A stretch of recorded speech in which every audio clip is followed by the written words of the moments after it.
Programa Saúde e Bem-Estar. Um oferecimento? Picanha da 9. Aqui a sua picanha é nota 10. Estacionamento Central, eleito o melhor estacionamento de Jundiaí e região. Gráfica Abreu, soluções gráficas para o seu negócio. Laboratório Fleming, eleito o melhor laboratório Great Place to Work.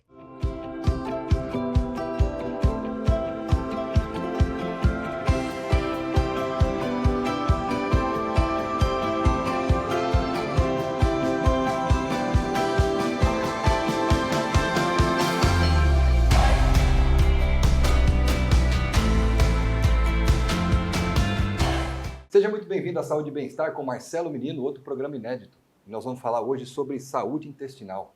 Sabe com quem? Ele é médico especialista em cirurgia e endoscopia. Sabe aquele caninho que vai lá, filma e olha lá dentro como é que tá as coisas? Desde 2018. E está em andamento de doutorado pela USP em gastroenterologia. Seja muito bem-vindo, doutor Yatagan Josino. Olá, Marcelo, tudo bem? Obrigado pelo convite, a oportunidade de estar aqui. É um prazer. O que é SIBO?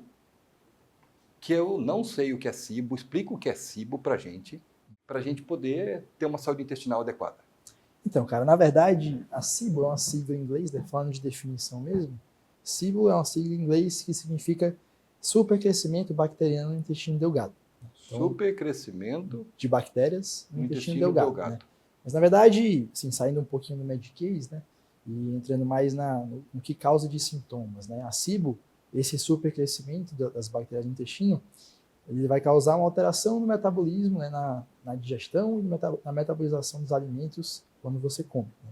Tá. Então, na prática, a SIBO, ela é uma disbiose, é um desequilíbrio do nosso intestino, em que a gente vai ter uma alteração da metabolização e da digestão, principalmente dos carboidratos. Né? Então, o paciente que tem SIBO, ele vai ter uma digestão diferente, né? Ele vai metabolizar, vai digerir aquela comida de uma maneira diferente, ele tem uma tendência de ter, principalmente a fabricação de muitos gases, né? Fabricação de gases que causam estufamento, que causam sintomas que normalmente não existiriam.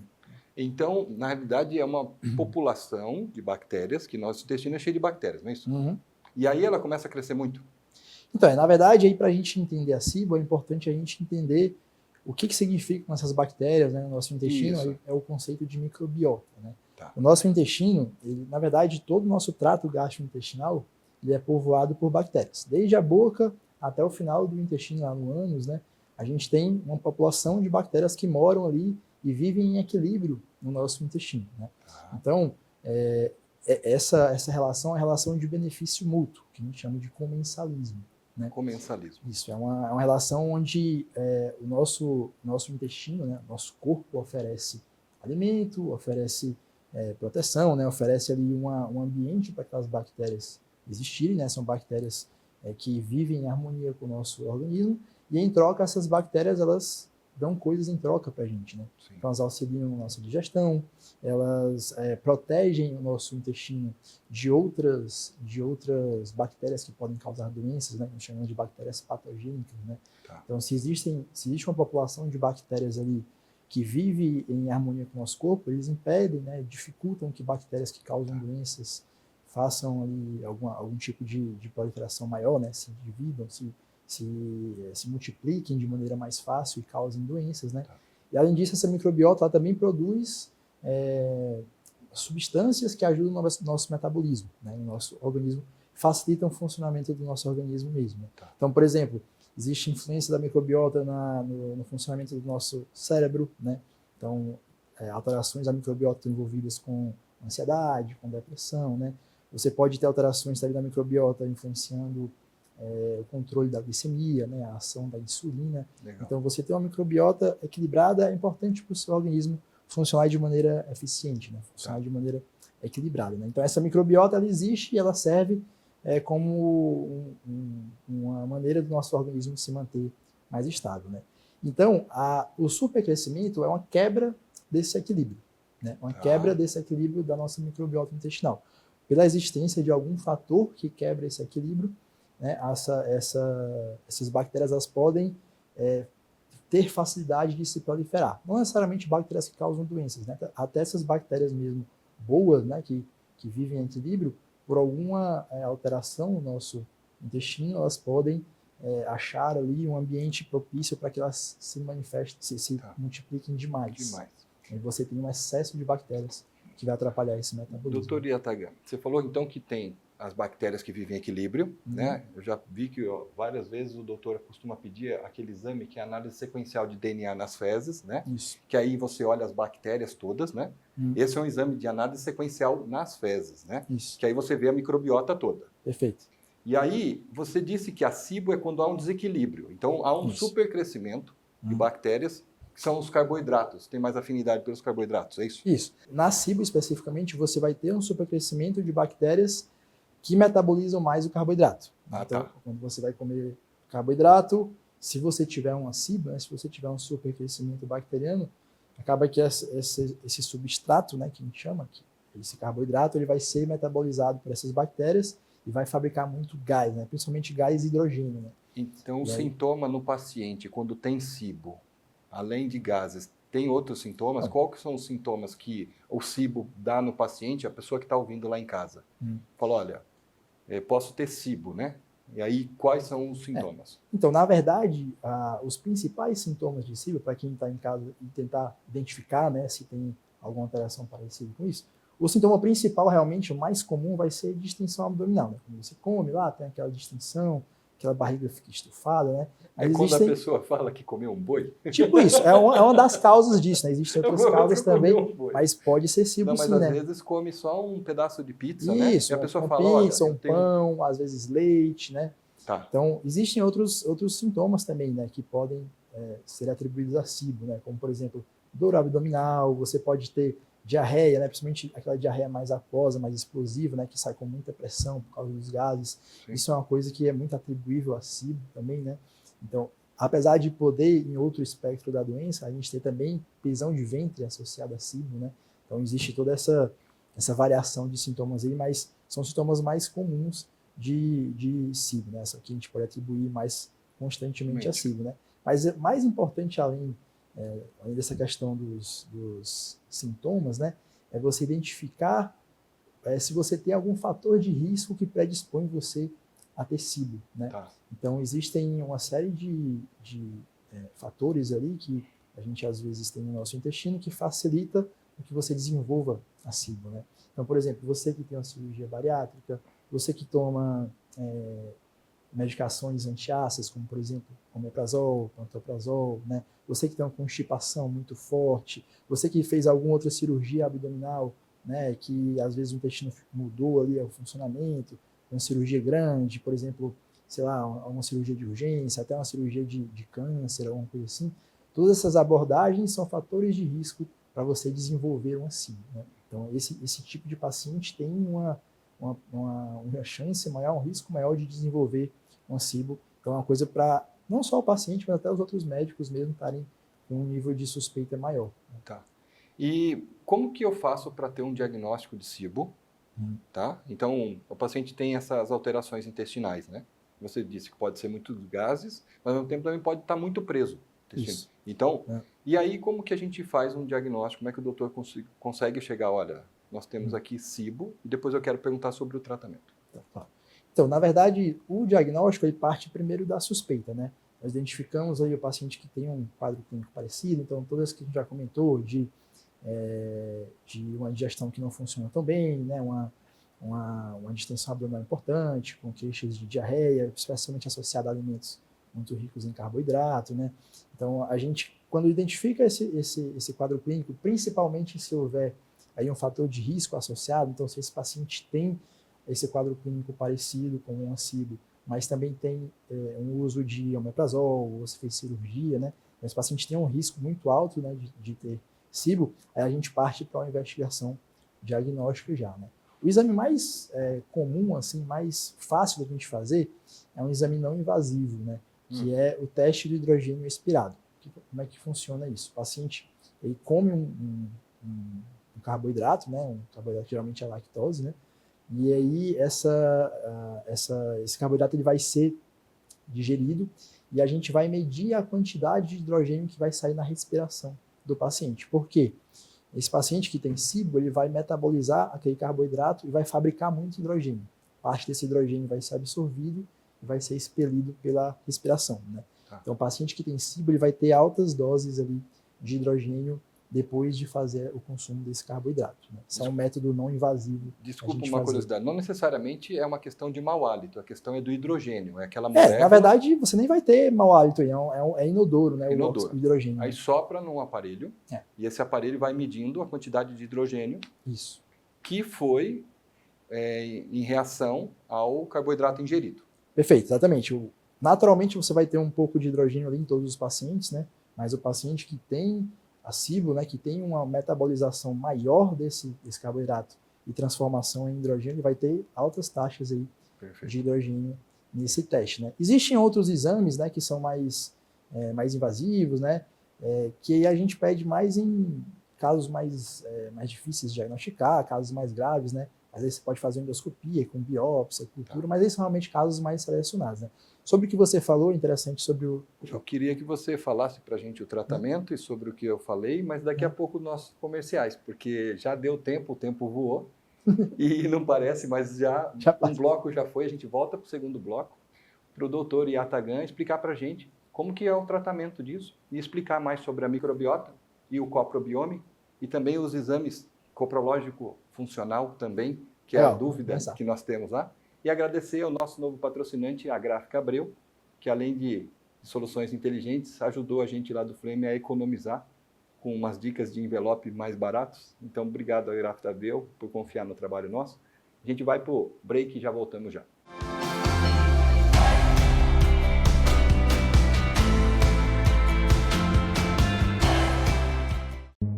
Prêmio Destaque 2022 CDL Jundiaí. Melhor na categoria Laboratório. Flaming Laboratório. Sabe aquele sabor irresistível, suculento e cheio de tradição? Apresentamos a Picanha da 9, onde a tradição do churrasco ganha vida. Nossas picanhas são selecionadas a dedo. Trabalhamos somente com cortes nobres, garantindo o máximo de sabor em cada mordida. Acompanhadas de guarnições exclusivas e um atendimento de excelência, a Picanha da 9 é a escolha perfeita, seja para o seu almoço executivo ou suas celebrações.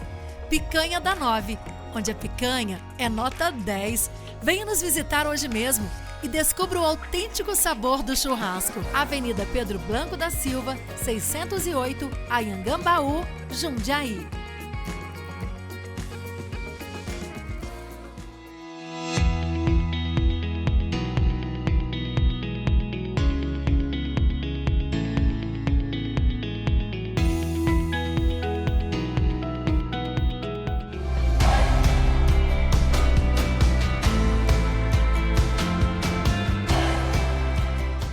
E voltamos com Saúde e Bem-Estar com Marcelo Menino. Não parece, mas o tempo voa. Nós vamos para o segundo bloco e ele precisa ajudar a gente a tratar a SIBO. Nós queremos dicas práticas e a gente vai voltar a falar sobre as bactérias e o equilíbrio.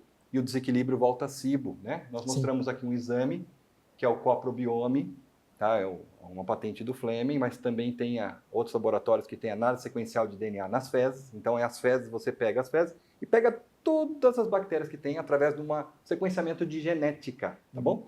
E aí, explica para nós sobre esse exame e depois já encaixa também como a gente trata a SIBO, por favor. Interessante sobre o coprobiome, Marcelo, é que às vezes as pessoas elas subestimam a importância da nossa microbiota, né? Para você ter uma ideia, a gente tem 10 vezes mais bactérias no intestino do que células no corpo. 10 vezes mais. 10 vezes mais, né? Então a gente tem uma massa de mais ou menos 2 quilos de bactérias no nosso intestino grosso. Se você pesa 80 quilos, 2 quilos disso é só de bactérias que vivem ali no seu intestino, né? Então é uma quantidade muito grande de material genético que vem dessas bactérias, né?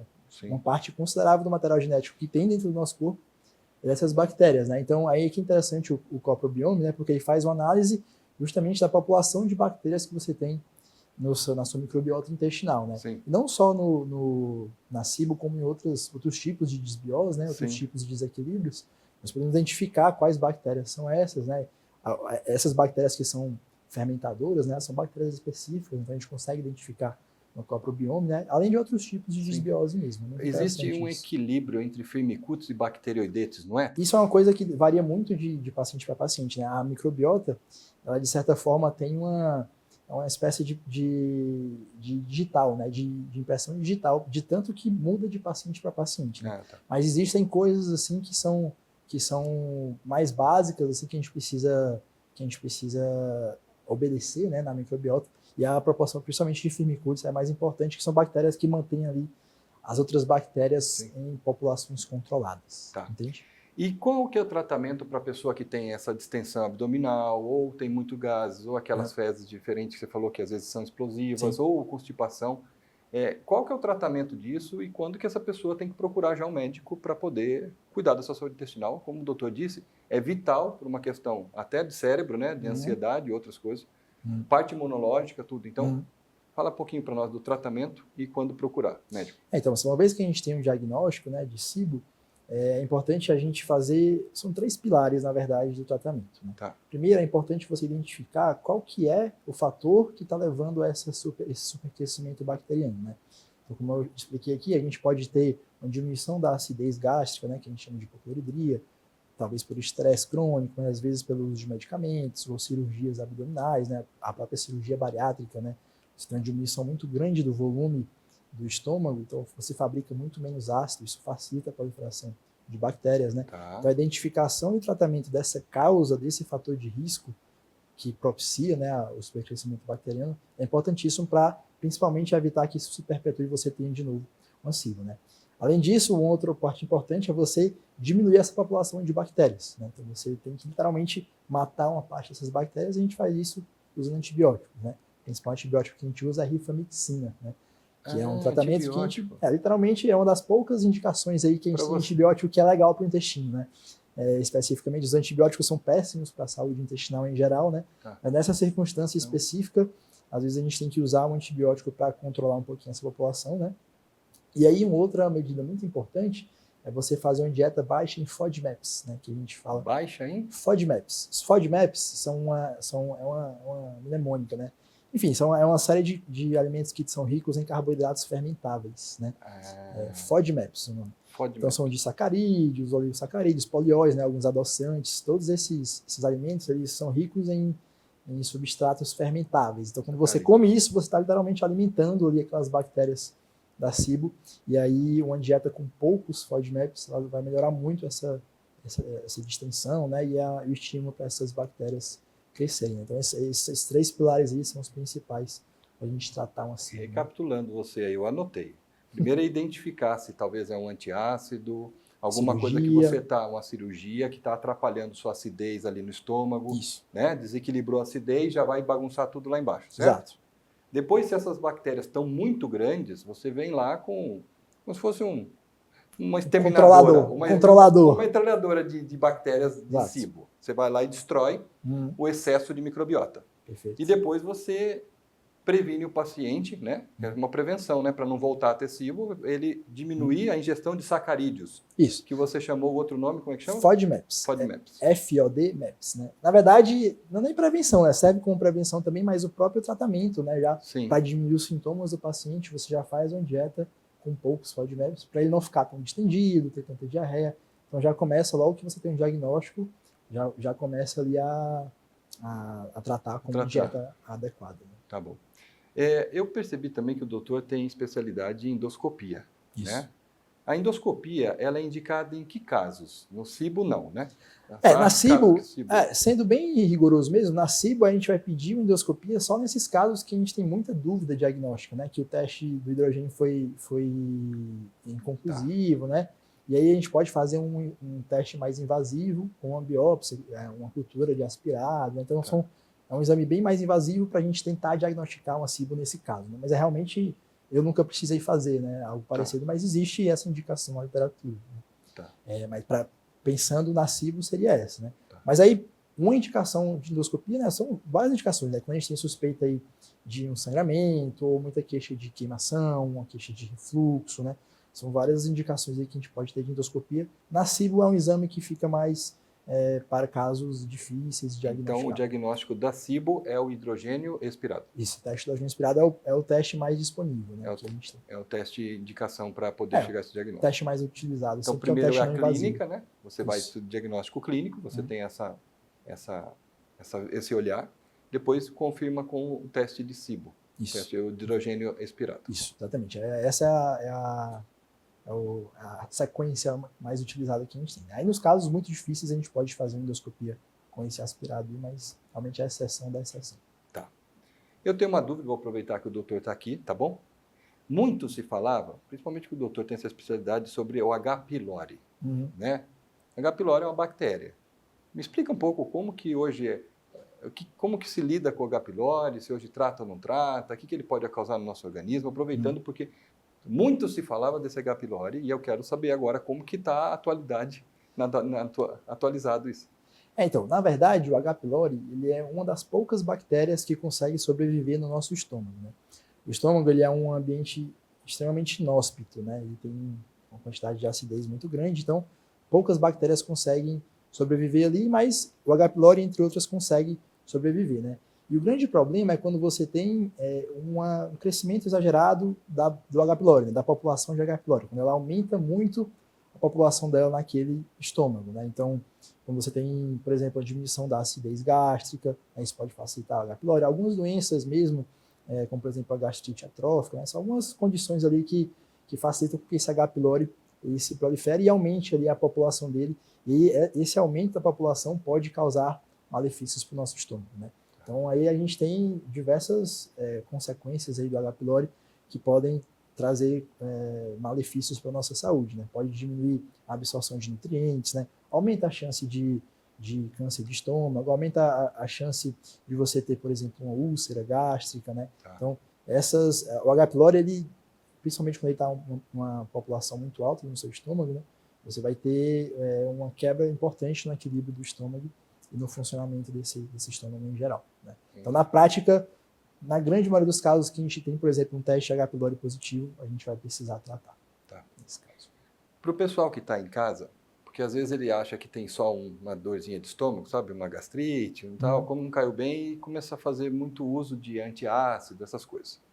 Que recado você deixa para as pessoas que tentam se automedicar e um convite também para olhar com carinho para a parte intestinal, a parte digestiva? O doutor está em andamento de um doutorado na USP, né? Então, nesses minuto final, né? Porque não parece, já foram quase 10 minutos já no segundo bloco. Fala para essas pessoas que às vezes se automedicam e não sabem talvez o efeito que está dando lá no intestino, corrige um problema da outra e faça o seu recado ao pessoal de casa cuidar da saúde. Na verdade, o que eu tenho a dizer para o paciente é que a gente tem uma falsa ideia de que nossos problemas do estômago são causados por excesso de ácido, né? Na verdade, na grande maioria das vezes, a gente tem uma carência de ácido, né? São pouquíssimos pacientes que têm ali um refluxo, que tem uma dor de estômago por causa de um excesso de ácido. Na grande maioria das vezes são outros desequilíbrios, aí, como por exemplo a falta de ácido do estômago, ou a diminuição das defesas do estômago contra o ácido que você produz, que causam os seus sintomas, né? Então não faz sentido você tratar esses sintomas que você tem usando a medicação que vai diminuir o seu ácido gástrico, né? Como omeprazol, pantoprazol. Porque na verdade a diminuição desse ácido não vai te trazer melhoria nenhuma quanto à causa dos seus sintomas, né? Que muitas vezes vai ser por um estresse crônico, vai ser por uma alimentação ruim, né? Ou até pela falta de ácido, que você vai estar piorando mais ainda. Então, isso é uma coisa importante. Existe uma falsa ideia de que a gente precisa tomar antiácidos quando tem uma queimação, um refluxo, mas na verdade isso é justamente o oposto, né? Você está acabando de matar a acidez do seu estômago que já está prejudicada, né? Então, essa é uma mensagem que eu queria deixar aqui. Não entre nessa ideia de que você precisa tomar um antiácido, porque na verdade, os problemas eles podem ser outros e a gente tem maneiras muito melhores de lidar com a causa e a raiz dos problemas do intestino. Doutor Yatagan Josino, né? Essa mensagem final foi, às vezes está faltando ácido, você ainda está matando o pouquinho que tem. É isso aí. Por isso, consulte médico especialista naquilo que você está sentindo. Esse programa Saúde e Bem-Estar veio para isso, para trazer consciência ao pessoal de casa, trazer informação.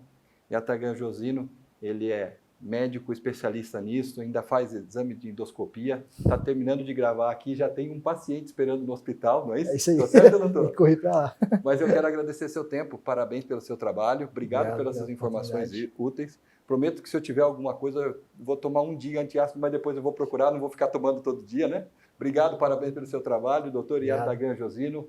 Um beijo no coração de vocês, obrigado Yatagan e até a próxima. Programa Saúde e Bem-Estar, um oferecimento Picanha da 9. Aqui a sua picanha é nota 10. Estacionamento Central, eleito o melhor estacionamento de Jundiaí e região. Gráfica Abreu, soluções gráficas para o seu negócio.